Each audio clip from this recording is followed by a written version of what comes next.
বন্ধুরা, মৈনাক চলে এলাম নতুন একটা ভিডিওতে। আজকে এই ভিডিওতে রিভিউ করব কোয়েল মল্লিক, রঞ্জিত মল্লিক, কৌশিক সেন অভিনীত ছবি স্বার্থপর, যেটা আমি গতকালকে রাত্রিবেলায় সিনেমা হল থেকে দেখে ফিরলাম। তারপর আমার সিনেমা দেখার পর ঠাকুর দেখলাম, বাড়ি এলাম, খেলাম, তারপর আর ভিডিও করার মুড ছিল না। ভাবলাম সকালে এটাকে নিয়ে কথা বলবো। তো আজকে তাই জন্য স্বার্থপরের রিভিউ নিয়ে চলে এসেছি। কেমন লাগলো এই ছবিটা?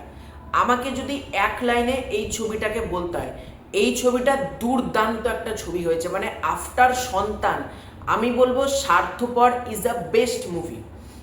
2025-এ অনেক ছবি দেখলাম যেটার মধ্যে স্বার্থপরকে আমার দুর্দান্ত লাগলো।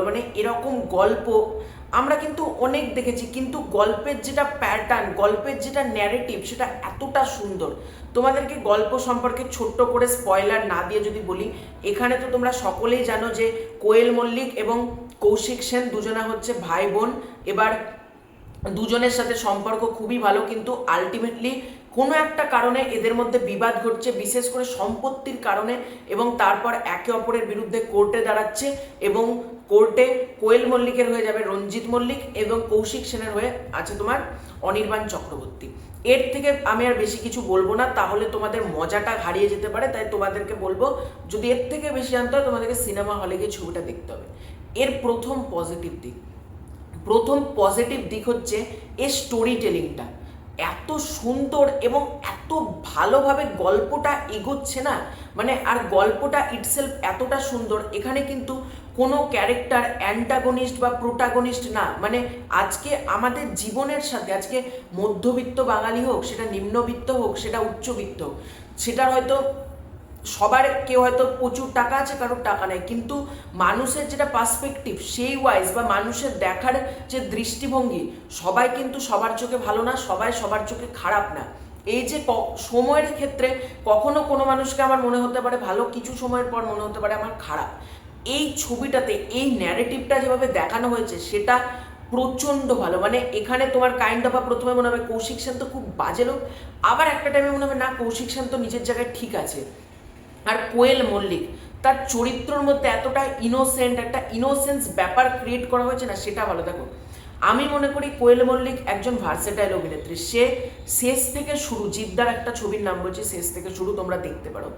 ওখানে কোয়েল মল্লিকের যা পারফরমেন্স ছিল, তারপর তোমার মিতিন মাসি, রক্ত রহস্য, সেখানে তার পারফরমেন্সের জায়গা ছিল, সে যথেষ্ট ভালো পারফর্ম করেছে। এবং এই ছবিতে কোয়েল মল্লিক যা পারফর্ম করেছে না, তোমাদের এই চরিত্রটা মনে থাকবে। এবং এই ছবির ডিরেক্টর হচ্ছে অন্নপূর্ণা বাসু, যিনি এর আগে তোমার কৌশিক গাঙ্গুলির সম্ভবত অ্যাসিস্ট্যান্ট ছিলেন। তো তিনি এই ছবিটা ডিরেক্ট করেছেন। এবার গল্প বলার প্যাটার্নটা তো তোমাদেরকে বললাম ভালো, প্রতিটা পারফর্মার, এখানে কৌশিক সেন তার চরিত্রটা যেভাবে লেখা রয়েছে না, তোমাদের কৌশিক সেনের ক্যারেক্টারটা ভালো লাগবে। এখানে প্রতিটা চরিত্র, যারা কোনো ক্যারেক্টার এরকম না যে অযৌক্তিক গল্পের মধ্যে ঢুকেছে, কোনো কারণ নাই, আননেসেসারি কোনো সিন নেই, কিচ্ছু নেই। পুরোপুরি আদ্যপান্ত একটা বাঙালি ছবি, যার মধ্যে তোমরা ইমোশন পাবে, যার মধ্যে তোমরা রিলেট করতে পারবে। সব থেকে বড় কথা, অনেক ছবি হয় যেটা বাস্তবের থেকে 360 ডিগ্রি ঘুরে গিয়ে, কিন্তু এই ছবিটা বাস্তবের সাথে এতটা মিল রয়েছে না, পুরো মনে হচ্ছে নিজের জীবন আমরা রিফ্লেক্ট করে বড় পর্দায় দেখছি। আজকে সম্পূর্ণটাই যে সময়ের বেসিসে পুরোপুরি তাই হচ্ছে, কেউ ভালো হচ্ছে, কেউ খারাপ হচ্ছে, কারোর চোখে কেউ ভালো, কারোর চোখে কেউ খারাপ। আজকে কোর্টে যখন আমরা একে অপরের বিরুদ্ধে আছি, সেখানকার মুহূর্তগুলো, পুরো বাস্তব জীবনটাকে এই ছবির মধ্যে ফুটিয়ে তোলার চেষ্টা করেছে, যেটা ভালো।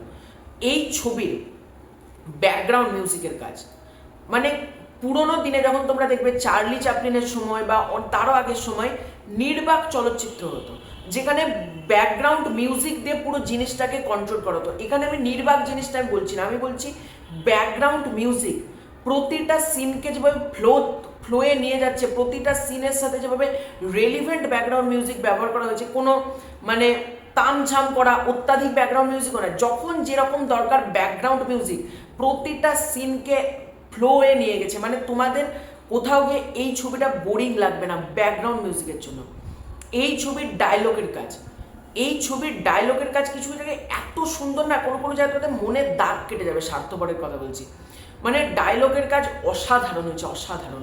এই ছবিতে তোমরা যখন ইন্টারভেল ব্লকেজটা আসবে, সেখানে যে এই ছবিতে রঞ্জিত মল্লিক তার পারফরমেন্স তোমরা দেখবে, কোর্টে তার পারফরমেন্স, এবং অনির্বাণ চক্রবর্তী, দেখো অনির্বাণ চক্রবর্তীকে একেন, জটায়ু এই ধরনের চরিত্র দেখে দেখে চোখে একটা অন্যরকম মানে চলে এসেছিল যে এই লোকটা মানেই তো জটায়ু করবে বা একেনের মতন করবে, কিন্তু এখানে তার পারফরমেন্স দেখবে মানে মাঝে মধ্যে অনির্বাণ চক্রবর্তীর একটা মানে চালচিত্র যে পুলিশ অফিসার সম্ভবত নাসিরুদ্দিন নাম হবে, এই ধরনের একটা ক্যারেক্টার দরকার, কখনো একটা প্রধানের মতন চরিত্র দরকার, কখনো এই চরিত্রটা মানে একটা উকিল বলে না যে মানে সব কিছু করতে পারেন নিজে জেতার জন্য, অনির্বাণ চক্রবর্তীর ক্যারেক্টারটা সম্পূর্ণ। এবং রঞ্জিত মল্লিক এখানে যা পারফর্ম করেছে, আমি বলতে চাই যে রঞ্জিত মল্লিককে কাজে লাগাও, মানে উনি এখনো পর্যন্ত ভালো ভালো জিনিস আমাদেরকে দিতে পারে, তাই ওনাকে কাজে লাগাও এবং আরও ছবিতে ওনাকে আমরা দেখতে চাই, আমি এটা বলতে চাই। এবং কোর্ট যে ব্যাপারটা, কোর্টরুম ড্রামাটা যেটাকে ক্রিয়েট করা হয়েছে সেটা এতটা ভালো না। এখানে কৌশিক সেন সে কিন্তু ভুলে যাচ্ছে না যে অপর প্রান্তে যে দাঁড়িয়ে আছে সে আমার বোন, বা কোয়েল মল্লিক কিন্তু ভুলে যাচ্ছে না যে আমার দাঁড়িয়ে আছে আমার দাদা, মানে ভাই বোনের যে সম্পর্ক, ভাই বোনের যে ইমোশন এত ভালোভাবে করেছে। আর কোর্টে যে রায়, যে কি রায় আসবে, কি হবে না হবে, এটা নিয়ে যে একটা টান উত্তেজনা আমাদের মধ্যে কিন্তু সবসময় থাকবে। যে খেলাতে যেমন হয় না যে আমরা খেলা দেখতে যাই, মানে টিভিতে খেলা দেখছি যে কোন টিম জিতবে, কোন টিম কি হবে, কি রায় আলটিমেটলি হবে, এরকম ভাবি, ঠিক এটাও যে কোর্ট থেকে কি উত্তর আসবে, কি রায় হবে, এবার কি হবে, যেটা উত্তেজনা, এই যে একে অপরের যে মারপ্যাচ, মানে কেউ কাউকে 1 ইঞ্চি জমি ছেড়ে দেবে না, যে দুটো উকিলের মধ্যে যে মারপ্যাচটা দেখানোর চেষ্টা করেছে প্রচণ্ড ভালো হয়েছে।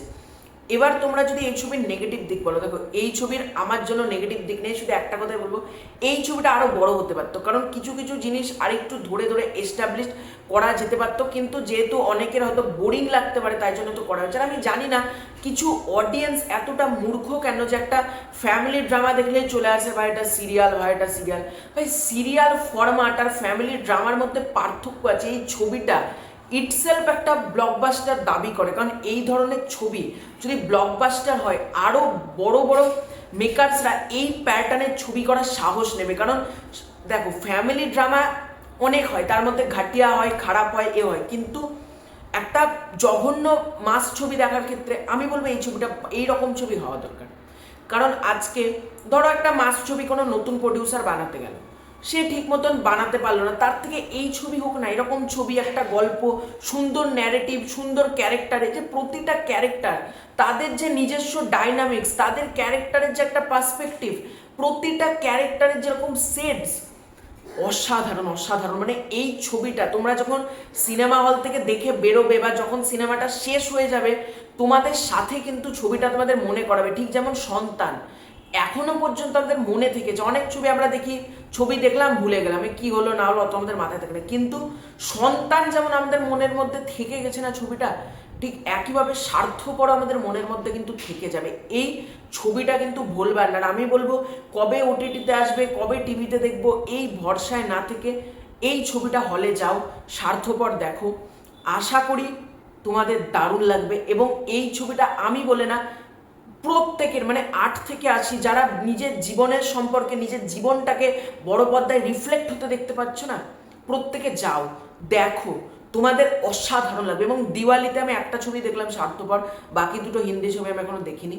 তো স্বার্থপর আমি এক কথা বলবো মাস্ট ওয়াচ, এই ছবিটা ভুলেও কিন্তু কেউ মিস করো না, বড় পর্দায় যাও, ছবিটা দেখো, তোমাদের হেভি লাগবে, হেভি।